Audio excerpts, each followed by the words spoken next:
We're on the hunt for an elder tree in the back of my house to actually get some elderflower. Now, the elder is a shrub come small tree, and in the old days the name of that used to be called the pipe tree. Now, the stems of the wood branches are quite delicate, and as a result of that you can actually hollow them out quite easily. So those were used as the stem of a pipe. For those that smoke, you need to know these historical facts. Here is an elderflower we can see here. The flowers are white yellow cream. They stem out from 4 or 5 little branches and then stem out some more where the flowers grow. You can even cut the flower off the stem right here where my thumb is, and take the flour and go and make a batter and fry it tempura style. These are quite tasty. Now, what we're looking for is a big flower head like this one with all the flowers open, and we really want to take these and cut these off in full sun. So here's our elderflower. Now, this one needs a few more weeks in the sunshine. Now, if we look at the stem, it's quite thin, easily breakable, and you can actually hollow the stem out quite easily. Now, to look at the leaves, they're a serrated edge leaf, and they're on stems with 5 leaves, which the flower grows up from. Here's one that hasn't budded yet. So this is what you're looking for when you need to make your elderflower champagne. Now, the etiquette dictates that you can take and cut the flowers on bushes, on wild ground, and this is wild ground. This is a bridle way down the side of my house. Excuse the birds chirping. Now, you do not cut flowers from a bush in somebody's garden without asking them first. That's just bad etiquette, and more than likely they'll say yes if you ask them nicely. So what we're looking for is a big head. This is a small, delicate one. I'm looking for something twice the size of this one. This is my hand in comparison. I'm looking for flower heads the size of my hand, not half the size of my hand like this flower here. Now, the best time to cut these is before midday when the sun's out and full. These like sunny positions, and they are blooming now between mid-May and early June.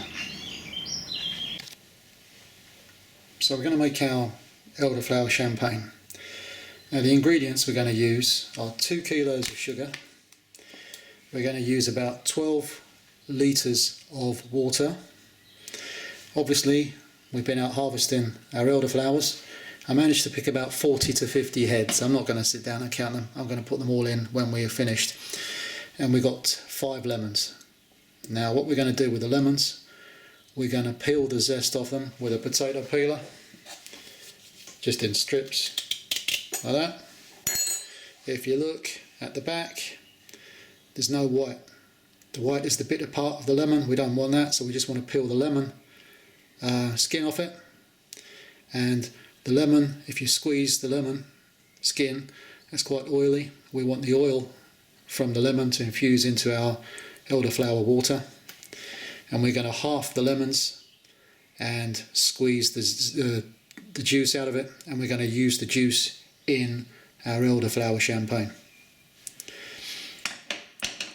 Last ingredient, white wine vinegar. Now, that is the catalyst that puts it all together and makes the champagne ferment.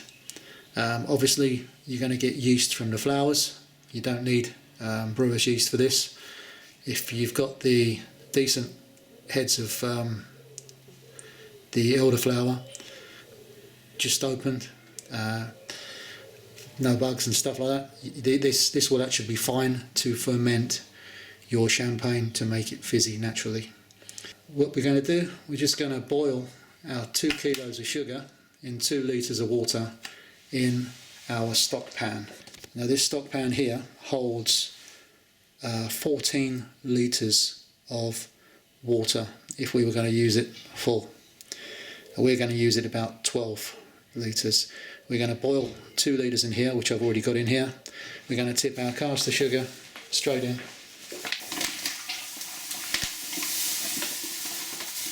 Now you think that's a lot of caster sugar, alright? But it is, it's supposed to be.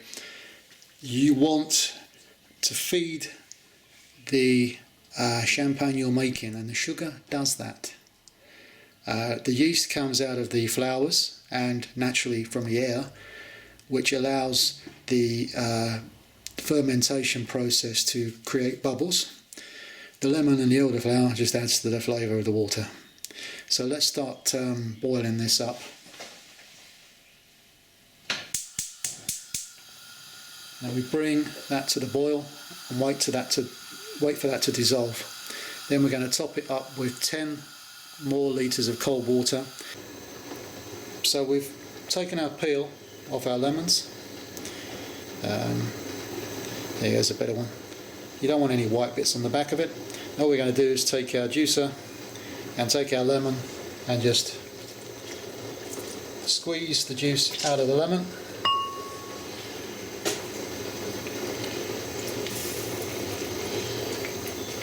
Don't worry about the pips, it's all get filtered at the end of the process. Okay, so we've topped our cooking pot up with now cold water, and now we're ready to add our lemon and our lemon juice into the mix. Give that a stir around with a wooden spoon. We're not interested in if there's pips and things in there. As I say, it's all going to get filtered out on the last knockings of the recipe. Now we've gone into depth about our elderflowers. We need about 40 heads. 40 heads will perfume the liquid very nicely. Obviously I've made sure that there aren't any bugs on them.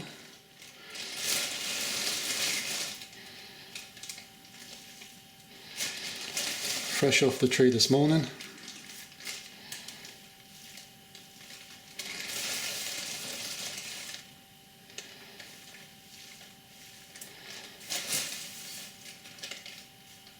Just use the spoon to submerge them. Now the heat of the water, it's not boiling hot anymore because we've made it lukewarm. That will actually allow the water to break down the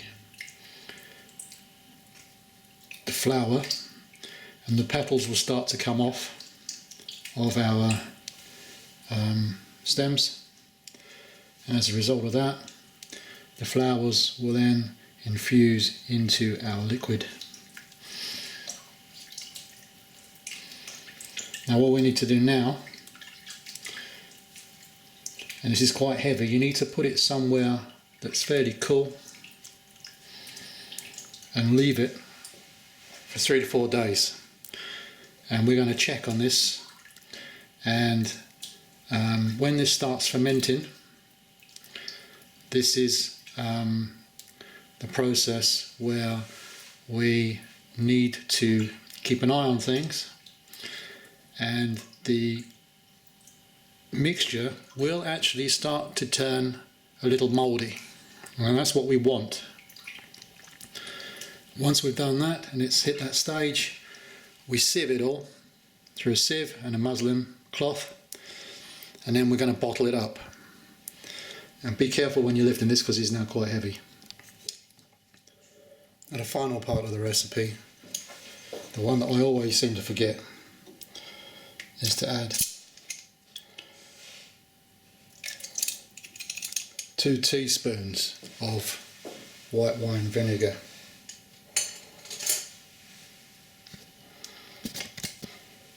Now it's just a matter of putting it somewhere out of the way, somewhere safe, somewhere cool for the fermentation to start.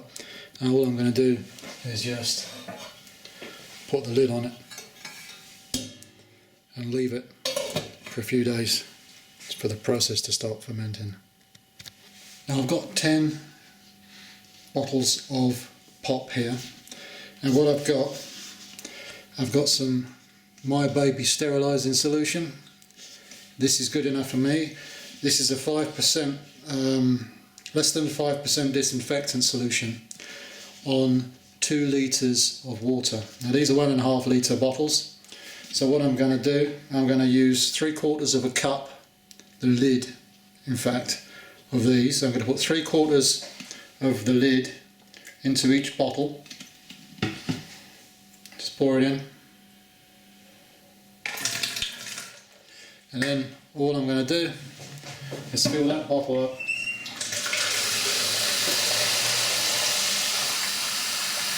with water. Make sure it goes to the top, and I'm going to put the lid on.